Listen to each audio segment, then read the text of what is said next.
I feel lousy right now. There's some positives and there's some negatives. The negatives are that I was right. I couldn't sleep again last night. I stayed up till 4 a.m. last night. I mean, there's no point closing your eyes, turning off the lights and trying to sleep when you know it's just going to be toss and turn time. So I just waited till I was really tired, and then made my way into what started off as really light sort of sleep, and just descended into a truce. It wasn't really a deep sleep.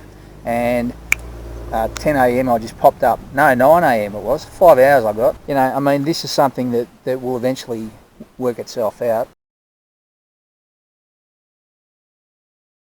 You can see my voice is not quite right, and the itchiness in the same old places is coming back under the armpits, and where else was there? I could just sense it. I could feel it. So, you know, that keto rash is coming back. It's amazing what those carbs do to you. They really drive the engine of the body, don't they? G'day,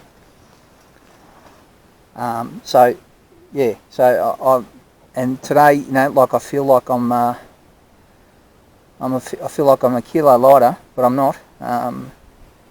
Because I just feel my tummy. But it's it all happens during sleep, and if you don't get that 8 hours rest, you're gonna have to catch up on it. But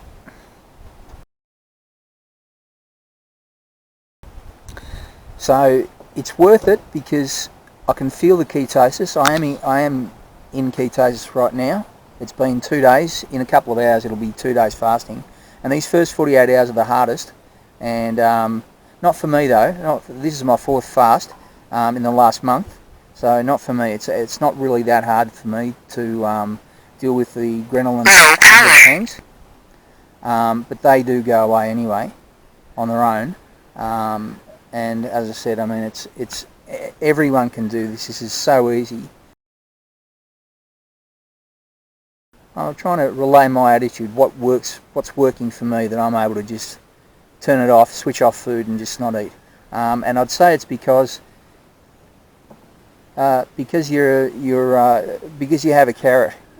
I've got a carrot in mind, and that serves me, and it's motivating me. And I think that carrot, you know, that long-term carrot, I don't want something to happen in 2 minutes. It's going to take months of dedication.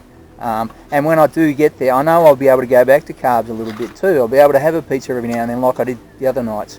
Except that was wrong, because I shouldn't have over the weekend, like I confessed in my last video, that I had, you know, pizzas for 3 nights in a row.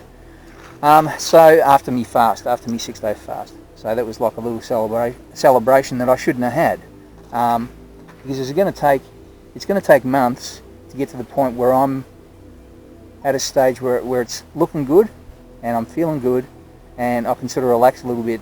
And if I start rewarding myself now, I'm never going to get there. So I've really got to cut that out, including the beers, including the occasional beer. Well, I am pretty proud of myself that I am able to just cold turkey it, and that again, from my experience, the body, when it takes carbs, it craves alcohol, it craves beer, it craves something further. The carbs give you that energy, and you sort of that easily burnt energy, the glycol, the syrupy stuff, and you know, when you get that, you want more, but the sugar's not enough. So you want to reach for the higher shelf stuff like liquor. And actually, liquors have no carbs. Proper alcohol, like you can look it up, vodka, gin, rum, anything distilled, I guess, has no alcohol, has no carbs in it. Zero carbs. Not to say you can drink it like a fish, because there's still plenty of calories. So, you know, plenty of calories, but there's no carbs. So you'd stay ketogenic even if you did have a couple of sips of vodka, for example. But beer and wine. The problem with beer and wine is that you've got about 3 carbs per 100 milligrams, and 1 can of beer is 375 mils. So that's about 12 carbs. And you can only have 30 to 50 carbs a day. And the problem is that you keep going. You know, if you could just have 1 or 2 cans of beer, but who's satisfied with that? I mean, most men that I know, most people that I know that drink beer want to drink it to a point where they're feeling a buzz and want to continue that buzz for a few hours or longer. And that's the purpose of it. That's the purpose of alcohol. It's you know, if it's not because of the taste. It's, well, it is a bit. It's thirst quenching to a degree, but it's the buzz. That's what I sense people really drink for.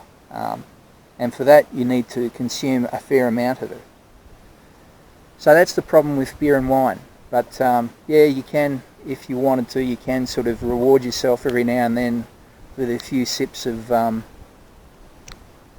some sort of liquor, some sort of distilled stuff, and it would not shoot you out of ketosis, but it would get you out of a fast. You would get knocked out of a fast. It's raining on my camera. So that's just a quick update for you, and I will see you again shortly. Cheers.